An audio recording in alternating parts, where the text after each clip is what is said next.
नमस्कार. न्यूज डंकामध्ये मी महेश विचारे आपल्या सगळ्यांचं मनपूर्वक स्वागत करतो. मित्रांनो, 26 नोव्हेंबर 2008 या दिवशी मुंबईवर एक दहशतवादी हल्ला झाला आणि या हल्ल्यामध्ये शेकडो लोकांचे बळी गेले. पाकिस्तानमधून पाठवण्यात आलेले 10 अतिरेकी मुंबईमध्ये त्यांनी प्रवेश केला आणि मोठ्या प्रमाणावर विविध ठिकाणी हा दहशतवाद माजलेला आपण पाहिला. दहशतवादाचा नंगा नाच जो आहे तो आपल्याला पाहायला मिळाला आणि इतक्या लोकांचे बळी गेले, अनेक पोलीस अधिकारी मारले गेले. अत्यंत भयंकर असा हल्ला 26 नोव्हेंबरला मुंबईवर झाला होता.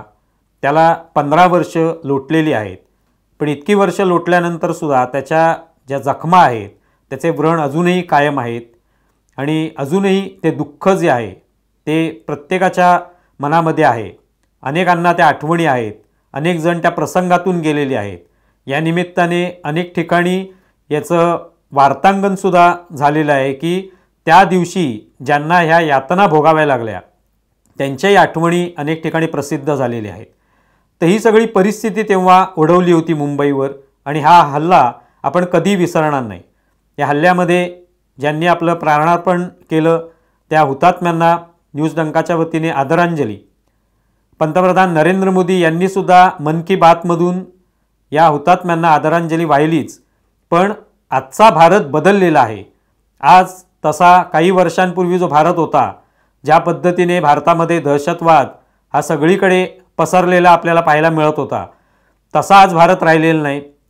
भारत आज दहशतवादाला चिरडतोय आणि केवळ भारतातच नव्हे तर एकूणच आंतरराष्ट्रीय स्तरावर भारताने एक अशा पद्धतीने आघाडी निर्माण केलेली आहे की ज्यातून दहशतवादाला अत्यंत जोरदार असा विरोध केला जातोय आणि त्यासाठी अनेक देश हे भारताच्या सोबतसुद्धा आहेत आणि ही सगळी आघाडी भारताने दहशतवादाविरोधात उभारलेली आहे. आणि अशा या सगळ्या परिस्थितीमध्ये आज आपण हा बदललेला भारत पाहतोय. याचा एक संबंध या निमित्ताने जोडावासा वाटतो, तो म्हणजे गेल्या काही जवळपास काही महिन्यांमध्ये आपण पाहतोय की इंटेलिजन्स फेल्युअर हा शब्द जो आहे हा सातत्याने सुप्रिया सुळे आपल्याला वापरताना दिसतात. म्हणजे आता खरं तर ही जी घटना आहे 26 तारखेला घडलेली, ही घटना घडल्यानंतर त्या ठिकाणी त्याचे परिणाम आंतरराष्ट्रीय स्तरावर दिसून आले. आपल्याला देशाच्या पातळीवर सुद्धा अनेक वर्षांपर्यंत त्याचे परिणाम पाहायला मिळाले. त्या आठवणी किंवा त्या जखमा कायम राहिल्या. आणि त्यानंतर आत्ता आपण जेव्हा महाराष्ट्रामध्ये ह्या गेल्या 1.5 वर्षामध्ये सरकार बदललेलं आपण पाहतोय, त्यावेळेला सुप्रिया सुळे सातत्याने म्हणतात कोणती एखादी घटना घडली की कसं इंटेलिजन्स फेल्युअर आहे, गुप्तचर यंत्रणेचा कसा दोष आहे, हे सातत्याने सांगत असतात. म्हणजे कुठे एखाद्या ठिकाणी कोयता गँगने हल्ला केला तर बघा गुप्तचर यंत्रणा काहीच करत नाही आहे. कुठेतरी पोलिसांनी लाठीमार केला तर गुप्तचर यंत्रणा जी आहे ती अपयशी आहे, असं सातत्याने त्या बोलत असतात. त्यावेळेला त्यांना ही आठवण करून द्यावीशी वाटते की जे आता नरेंद्र मोदी म्हणतायत की भारत बदललेला आहे, भारत हा दहशतवादाला चिरडतोय, तर ते त्यांनी लक्षात घ्यायला पाहिजे की 2014ला जेव्हा नरेंद्र मोदी यांनी पंतप्रधानपद स्वीकारलं आणि नेतृत्व स्वीकारलं आणि गेली 10 वर्ष ते नेतृत्व करतायत, या 10 वर्षामध्ये भारत हा अधिक सुरक्षित राहिलेला आहे. या 10 वर्षात कुठेही आपल्याला बॉम्बस्फोट झाल्याचं दिसलं नाही. मोठ्या प्रमाणावर दहशतवादी कारवाया भारतामध्ये होत आहेत हे दिसलं नाही. अशा सगळ्या कारवाया करणाऱ्या संघटनांवर बंदी आली किंवा त्यातल्या लोकांना टिपून टिपून पकडण्यात आलं, त्यांना तुरुंगामध्ये धाडण्यात आलं, त्यांच्यावर खटले दाखल करण्यात आले. परदेशामध्ये सुद्धा आपण ही दहशत निर्माण केलेली आहे की आज अनेक दहशतवादी जे भारताच्या कायम विरोधात राहिले आणि तिकडून भारत विरोधी कारवाया करत राहिले, त्यांनासुद्धा टिपण्यामध्ये कुठेतरी आपल्याला यश आलेलं पाहायला मिळतं आणि त्याचं कुठेतरी एक प्रकारे भारताला फायदा होत असल्याचं दिसून येतं.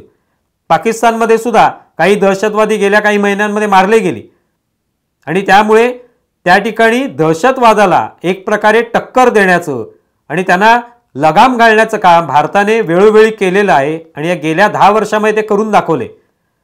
नाहीतर आपण पाहिलं होतं 2014च्या आधी विविध ठिकाणी बॉम्बस्फोट होणं हे एक नित्याचं बनलेलं होतं. कधीतरी एखाद्या रेल्वेमध्ये बॉम्बस्फोट होत असे, कुठल्यातरी बसमध्ये बॉम्बस्फोट होतोय, कोणतरी सायकलमध्ये बॉम्ब ठेवून जातोय, कोण स्कूटरमध्ये बॉम्ब ठेवून जातोय, कधीतरी विमानामध्ये धमकी मिळते आणि तसे बॉम्ब सापडत आहेत. असं अनेक वेळेला घडत होतं. अगदी 93 मध्ये तर आपण पाहिलं मुंबईमध्ये किती बॉम्ब ब्लास्ट झाले ते. यात सगळ्या काळामध्ये सरकार कोणाचं होतं तर काँग्रेसचं सरकार होतं. केवळ सरकारवर आरोप करायचा म्हणून नव्हे, तर आज सुप्रिया सुळे जेव्हा म्हणतात की इंटेलिजन्स फेल्युअर आहे, तेव्हा छोट्या छोट्या घटनांमधून इंटेलिजन्स फेल्युअर दिसत नाही. इंटेलिजन्स फेल्युअर हे अशा बॉम्बस्फोटांमधनं दिसतं. असे जेव्हा बॉम्बस्फोट सगळीकडे व्हायला लागतात आणि त्याच्यावर कोणाचंच नियंत्रण नसतं, कोणीच काही करू शकत नाही, सगळेच हतबल असतात, त्यावेळेला त्याला इंटेलिजन्स फेल्युअर म्हणतात. तेव्हा त्यांनी हे लक्षात ठेवायला पाहिजे की 2008 मध्ये ही जी घटना मुंबईमध्ये घडली त्याला इंटेलिजन्स फेल्युअर जबाबदार होतं. 10 अतिरेकी मुंबईमध्ये शिरतात, मुंबईवर हल्ला करतात, वेगवेगळ्या ठिकाणी, कुठे रेल्वे स्टेशनवर, कुठे कोणाच्या कुठल्या हॉटेलमध्ये, तिथे छापड हाऊसमध्ये जाऊन त्या जूनची हत्या केली. हे सगळं जे घडत होतं हे इतकं नियोजन पद्धतीने केलेलं होतं की भारतातल्या इथे इंटेलिजन्स फेल्युअर जे आहे ते त्याला म्हणतात की त्यावेळेला लक्षातही आलं नाही की एवढं सगळं घडू शकेल. या सगळ्यामध्ये मुंबईमधले अत्यंत महत्त्वाचे असे अधिकारी सुद्धा मारले गेले. त्यांनाही कोणत्या प्रकारचं संरक्षण मिळालं नाही. चांगल्या बंदुका नव्हत्या, चांगल्या प्रकारची शिरस्त्राणं नव्हती, चांगल्या प्रकारची चिलखतं नव्हती. अशा परिस्थितीमध्ये पोलीस लढलेले आहेत. तरी त्या कसाबला पकडण्यामध्ये यश आलं ओंबळेंच्या त्या शौर्यामुळे. आणि अशा परिस्थितीमध्ये ही सगळी जी घटना आपण पाहिली, अनेकांनी अनुभवली, हे सगळं खऱ्या अर्थाने इंटेलिजन्स फेल्युअर होतं. 93 मध्ये जो बॉम्बस्फोट झाला त्याच्यामध्ये जवळ 12 बॉम्बस्फोट झाले. मुख्यमंत्री कोण होते तर शरद पवार होते. मग त्याला काय म्हणणार तुम्ही? त्यालाही इंटेलिजन्स फेल्युअरच म्हणायला पाहिजे. ते खऱ्या अर्थाने इंटेलिजन्स फेल्युअर आहे की असं सगळं घडतंय, एवढ्या मोठ्या प्रमाणावर घडतंय, कोणाचंही त्याच्याकडे लक्ष नाहीये, सर्वसामान्य माणसं जी आहेत ती मारली जात आहेत निष्कारण. घरातून बाहेर पडलेला आपल्या घरातला करता धरता माणूस आहे, तो घरी परतेल की नाही याची भीती होती.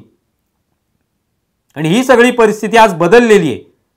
नरेंद्र मोदींच्या काळामध्ये आज ही सगळी परिस्थिती बदलली आहे, हे वास्तव आहे, हे मान्य करायला पाहिजे की 10 वर्षात अशी कोणती घटना घडली नाही. आज जम्मू काश्मीरमध्ये अजूनही घुसखोरी केली जाते, पण घुसखोरी केल्यानंतर त्यांना मारलं जातं. प्रत्येक वेळेला त्यांना शोधून मारलं जातं. परदेशामध्ये सुद्धा अनेक अशा संघटना, अनेक घटक आहेत जे भारत विरोधी कारवाई करत असतात. त्यांच्यावर एक जरब बसलेली आहे.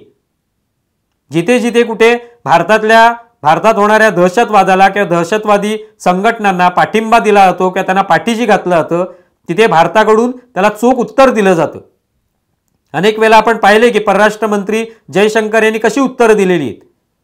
तर हे सगळं बदललेल्या भारताचं चित्र आहे.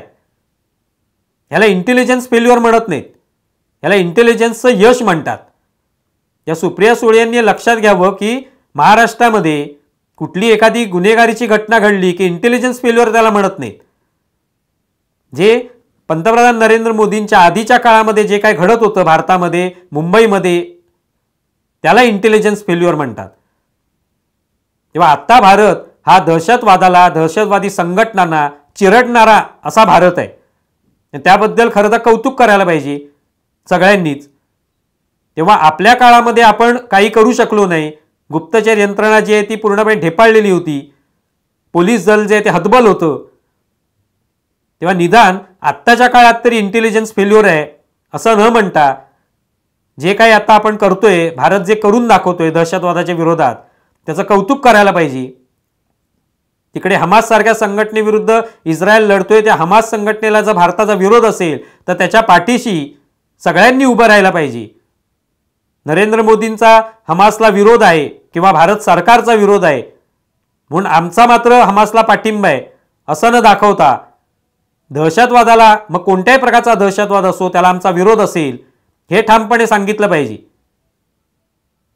त्या इंटेलिजन्स फेल्युअरची गोष्ट जी सातत्याने सुप्रिया सुळे करत असतात, त्यांनी एकदा मागच्या या सरकारांच्या काळातलं जो काय कारभार होता तो पाहावा आणि नेमकं इंटेलिजन्स फेल्युअर कशाला म्हणतात हे समजून घ्यावं.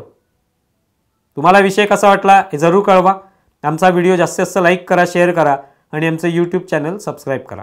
धन्यवाद. आमचा व्हिडिओ जास्तीत जास्त लाईक करा, शेअर करा आणि आमचं यूट्यूब चॅनल सबस्क्राईब करा. धन्यवाद.